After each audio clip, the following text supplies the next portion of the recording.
হাজারো মায়ের বুক খালি করে আল্লাহ আমার বুক ভরিয়েছেন।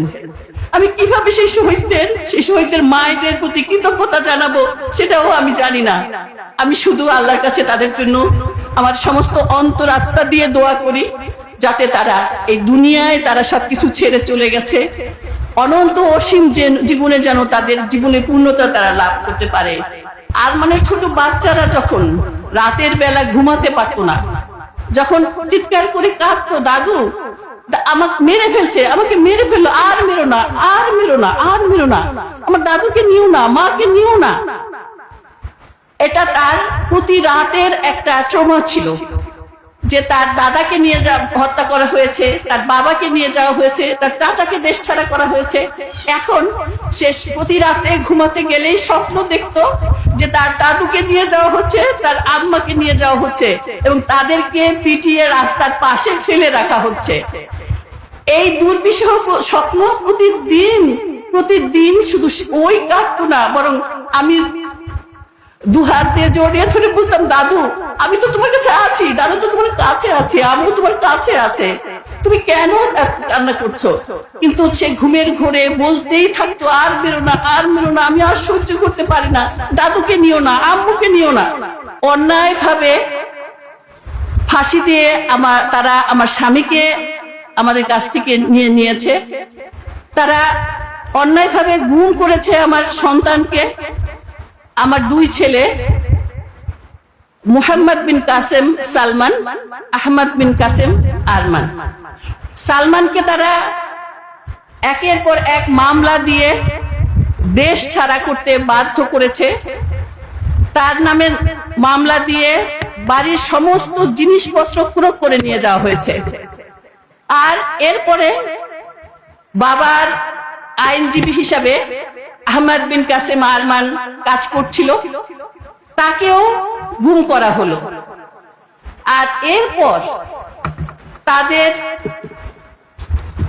পুলিশ বাহিনী, র্যাব বাহিনী, সম্মিলিত বাহিনী, কত রকম বাহিনী যে বাংলাদেশে আছে আগে আমার জানা ছিল না, যে তাদের উপর্যুপরি অত্যাচার প্রতিদিন আমরা অতিষ্ঠ হয়ে গেছিলাম।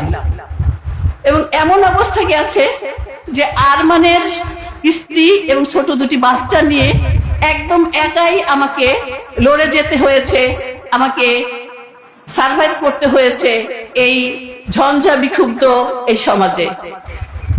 আরমানের ছোট বাচ্চারা যখন রাতের বেলা ঘুমাতে পারতো না, যখন চিৎকার করে কাঁদতো, দাদু আমাকে মেরে ফেলছে, আমাকে মেরে ফেললো, আর মেরো না, আর মেরো না, আর মেরো না, আমার দাদুকে নিও না, মাকে নিও না। এটা তার প্রতি রাতের একটা ট্রমা ছিল, যে তার দাদাকে নিয়ে হত্যা করা হয়েছে, তার বাবাকে নিয়ে যাওয়া হয়েছে, তার চাচাকে দেশ ছাড়া করা হয়েছে। এখন সে প্রতি রাতে ঘুমাতে গেলেই স্বপ্ন দেখতো যে তার দাদুকে নিয়ে যাওয়া হচ্ছে, তার আম্মাকে নিয়ে যাওয়া হচ্ছে এবং তাদেরকে পিটিয়ে রাস্তার পাশে ফেলে রাখা হচ্ছে। এই দুর্বিষহ স্বপ্ন প্রতিদিন শুধু ওই কাঁদতো না, বরং আমি দুহাত দিয়ে জড়িয়ে ধরে বলতাম, দাদু আমি তো তোমার কাছে আছি, দাদু তো তোমার কাছে আছে, আমিও তোমার কাছে আছে, তুমি কেন কান্না করছো? কিন্তু সে ঘুমের ঘোরে বলতেই থাকতো, আর বেরো না, আর মেরো না, আমি আর সহ্য করতে পারি না, দাদুকে নিও না, আম্মুকে নিও না। এমন এক পরিস্থিতিতে তারপরে সারা রাতই আমরা আসলে এই দুই মেয়ে, মা এবং দাদু জেগে থাকতাম আর প্রহর গুনতাম। আদৌ কার কিসের প্রহর গুনতাম আমরা জানি না, কারণ আদৌ আমরা জানতাম না আমার ছেলে বেঁচে আছে কিনা। আমার স্বামীকে ফাঁসি দেওয়া হয়েছে, সেটা মেনে নিয়েছি যে তাদের শাহাদাত তামান্না ছিল, তারা শহীদ হয়েছে। কিন্তু ছেলেকে যে না নিয়ে যাওয়া হলো, সে জীবিত না মৃত্যু, সে দেশে আছে না দেশের বাইরে, কোথায় আছে আমরা জানি না। কোনো রকম কোনো হদিসই আমরা পাচ্ছিলাম না। এই অবস্থায় কখনো রাষ্ট্রপতির কাছে, কখনো প্রধানমন্ত্রীর কাছে, কখনো পুলিশের হেডের কাছে, কখনো র্যাবের হেডের কাছে, কখনো ডিজিএফ এর কোয়ার্টারে এই অফিসে, এমনি করে বিভিন্ন জায়গায় ছুটাছুটি করে আমরা অ্যাপ্লিকেশন দিচ্ছিলাম, আবেদন জানাচ্ছিলাম, লেখালেখির মাধ্যমে আবেদন জানাচ্ছিলাম বিভিন্ন ভাবে। বাংলাদেশের এই জনপদে মনে হচ্ছিল যে নিঃশ্বাস নেওয়ার মতো একটু বাতাস বোধহয় আর বইছে না। মনে হচ্ছিল এখানে সূর্য বোধহয় আলো দেওয়া বন্ধ করে দিয়েছে। এমন এক পরিস্থিতিতে আমরা যখন আর্তনাদ করছিলাম এই জনপদ থেকে মুক্তি পাওয়ার জন্য, এই অত্যাচারী শাসকের নিপীড়ন থেকে বাঁচার জন্য, এবং আল্লাহর কাছে বলেছি যে আল্লাহ, তুমি কোরআনে পাকে বলেছো যে তোমার বাহিনী সম্পর্কে, আসলে আল্লাহ পাকের বাহিনী সম্পর্কে তোমাদের কোনো ধারণা নেই। আল্লাহ তোমার বাহিনীর মধ্যে যাকে তুমি বাংলাদেশের জন্য পছন্দ করো সেরকম কোনো বাহিনী পাঠাও। আল্লাহর বাহিনী হতে পারে একটি মশা, আল্লাহর বাহিনী হতে পারে এক ঝাঁক আবাবিল, আল্লাহর বাহিনী হতে পারে কখনো ঝড় ঝঞ্ঝা, কখনো হতে পারে বৃষ্টি।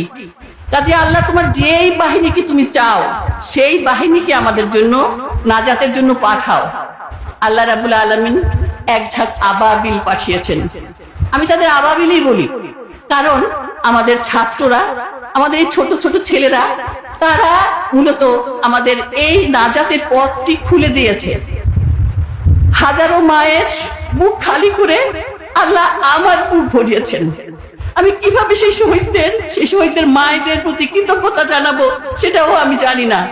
আমি শুধু আল্লাহর কাছে তাদের জন্য আমার সমস্ত অন্তরাত্মা দিয়ে দোয়া করি, যাতে তারা এই দুনিয়ায় তারা সবকিছু ছেড়ে চলে গেছে, অনন্ত অসীম জীবনে যেন তাদের জীবনে পূর্ণতা তারা লাভ করতে পারে।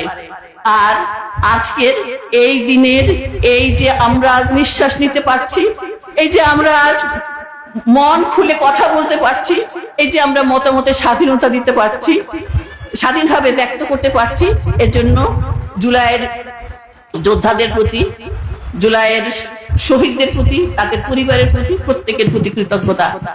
মহান আল্লাহ রাব্বুল আলামিনের অশেষ কৃপায় আমরা আরমানকে ফিরে পেয়েছি, এবং আরমান আসার পরেই আমরা যেটা চেষ্টা করেছি, আমরা মনে করেছি যে এই কথা লিখে রাখা দরকার।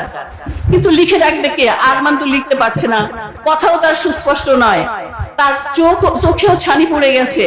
এই অবস্থায় আমরা রেকর্ডের ব্যবস্থা করলাম, এবং আরমানেরই বড় বোন এবং তার দুলাভাই হাসিন তায়েবা এবং এমডি সাইফুল ইসলাম, ওরা এটা লেখার ব্যবস্থা করেছে এবং প্রচ্ছদ প্রকাশনী বইটি প্রকাশ করেছে। এই বই একটি বই নয়, এটা কোনো উপন্যাস নয়, এটা একটা দলিল, এটা একটা স্মারক, এটা বাংলাদেশের বুকে অত্যাচারের একটি দলিল, যা ভবিষ্যৎ প্রজন্মকে যদি পথ দেখাতে পারে।